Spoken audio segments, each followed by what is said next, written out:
Oh, sir. Sir, it's terrible.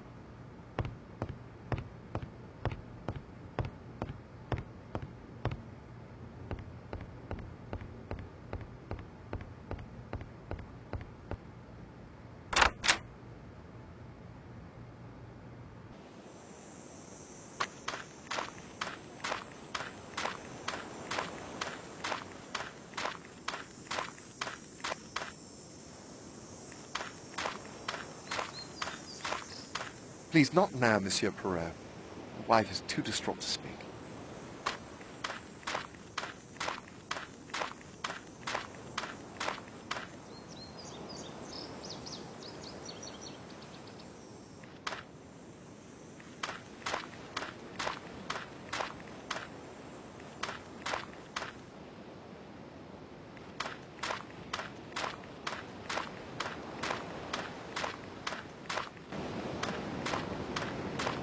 Mr. Poirot, there you are. Mademoiselle, what has occurred? It's Mrs. Marshall. Mr. Redfern and I found her in Cutter's Cove. She's been strangled. Mademoiselle, may I ask you a question? Certainly. Can you row me to Cutter's Cove? Mr. Poirot, after your efforts to find Millie's killer, I'll row you any time you like. You need only ask me. Climb in.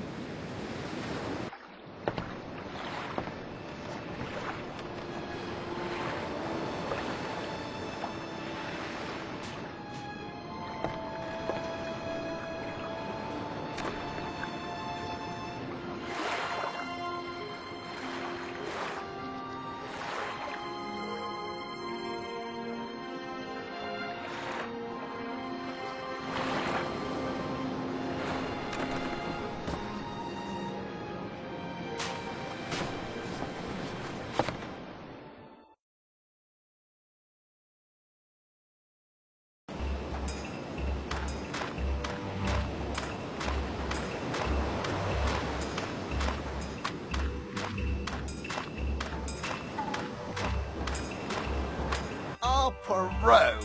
At last!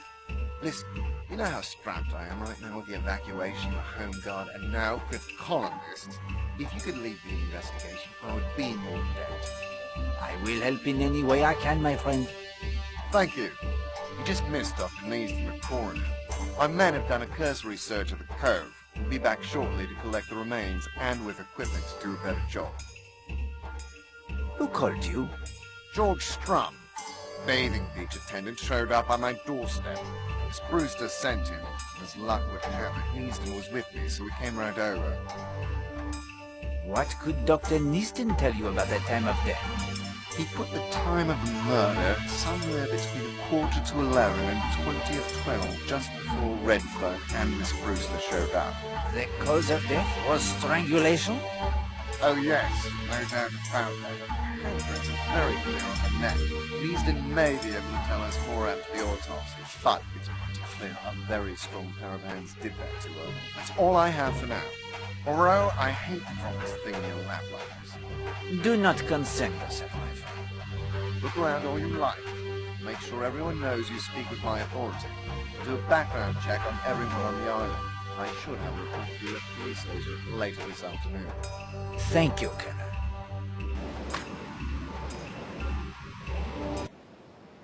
Elena's coffee flask. Hello, something was dumped here. What does it smell like, Poirot? Coffee. This is certainly significant. You aren't going to look at her face, are you? The investigator of murder cannot be squeamish, Hastings. Still, if you assure me of the facts, there isn't any real need, is there? As you wish. I state categorically that Mrs. Marshall was strangled to death by a very powerful pair of hands. Hello, something was dumped. Coffee.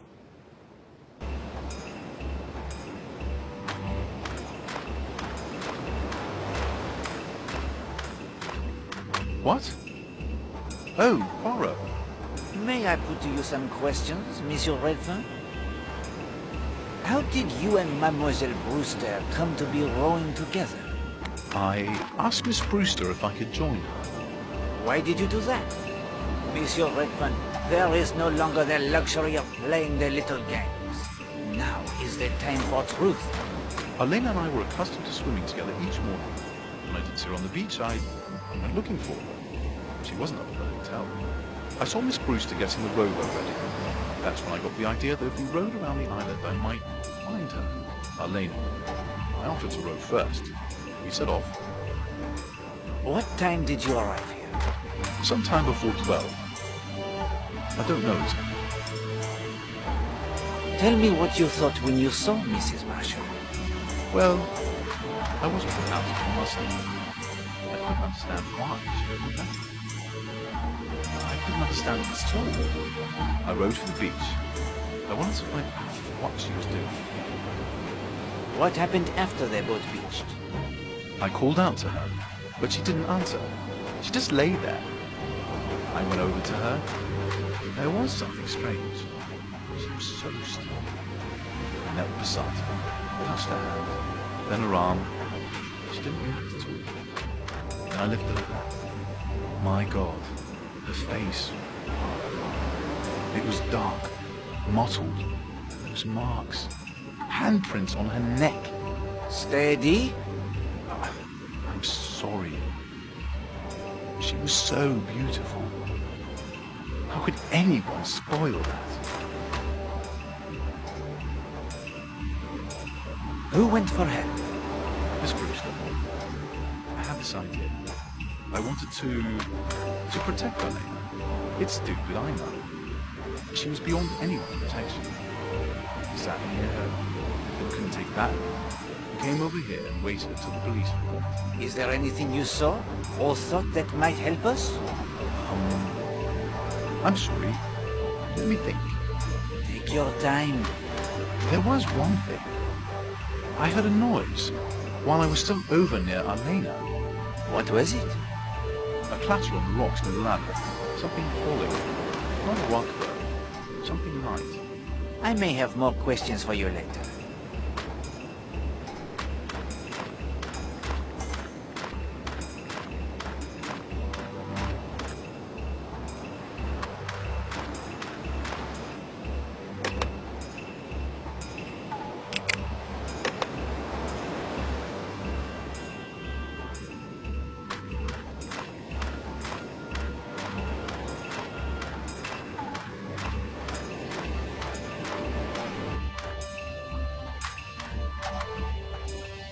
Torn piece of green fabric. The same color as Elena Marshall's hat.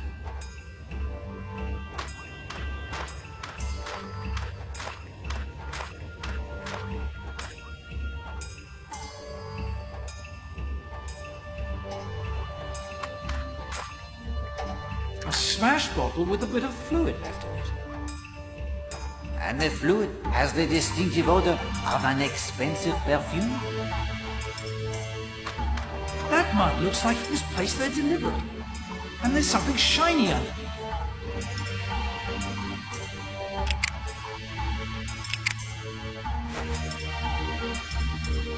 I say, a six-sided metal receptacle hidden by the mud.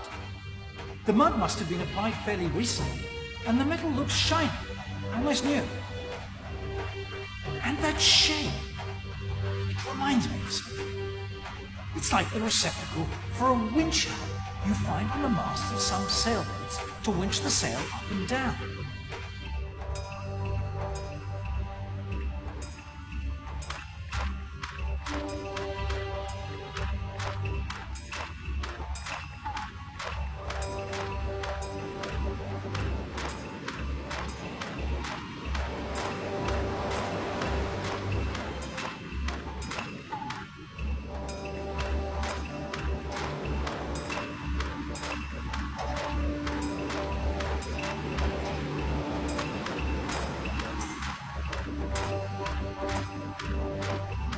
I would like to put to you the questions, if I may. Of course.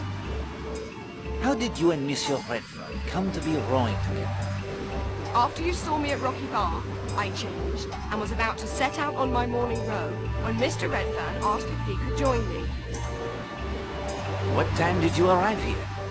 We arrived on the beach at 11:45. We must have come in sight of the cove 5 minutes before that. Tell me what you thought when you saw Mrs. Marshall. Nothing at first. I assumed she was sunning herself. And then? Well, the first thing I noticed was she was lying as if she was sunbathing. But she was in the shade of the cliffs. Then, when Mr. Redfern called out and she didn't answer, that felt odd too. Once we were out of the boat, I could tell there was something unnatural in the way she was lying. Her arms. What time was this? He wanted to row right round the island, so I checked my watch. It was not quite 11:30. Did Monsieur Redfern often accompany you? No, this was the first time. If you ask me, he was looking for Mrs. Marshall. He volunteered to take the oars first. What happened after the boat beached? Mr. Redfern and I approached Mrs. Marshall. I could see he thought the situation wasn't right as well. He knelt beside her, touched her hand, then her arm, and he started to lift her hat. We saw her face and cried out.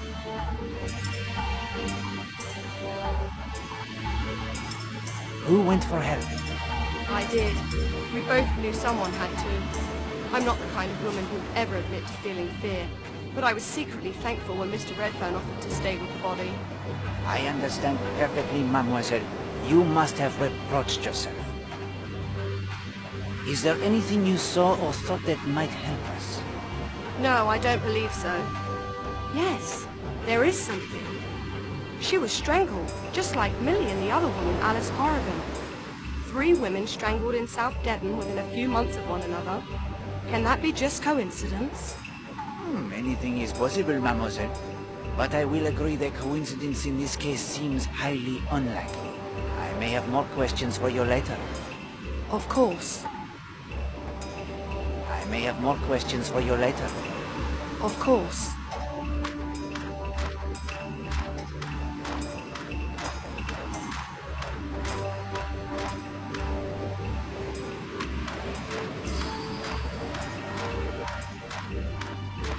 Give me a few minutes, would you, Poirot?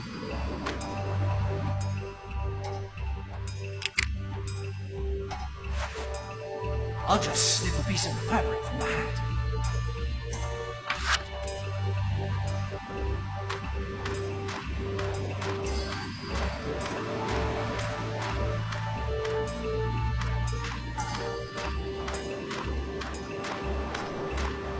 Can you row me back to the bathing beach? Of course. Would you like to leave now? Yes, thank you.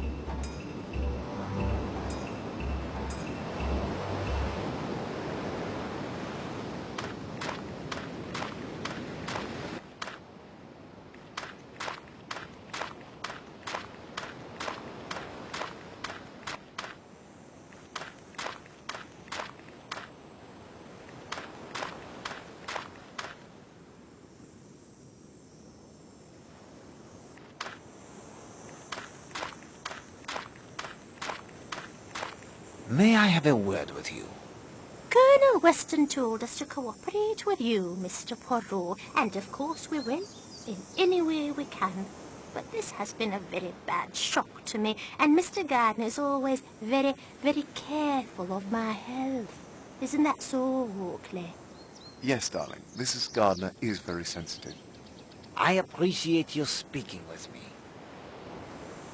You spent the morning here, overlooking the beach? Yes, we did. And not the slightest idea in our minds of what was happening just around the corner in that little cove. And you were here the entire time? Yes, both of us. From nearly 10:25, until Oakley went to play tennis at 12. Isn't that right, Oakley? Well, not exactly. I did run off to fetch your purple wool, if you'll remember. That was around 11 by the hotel clock.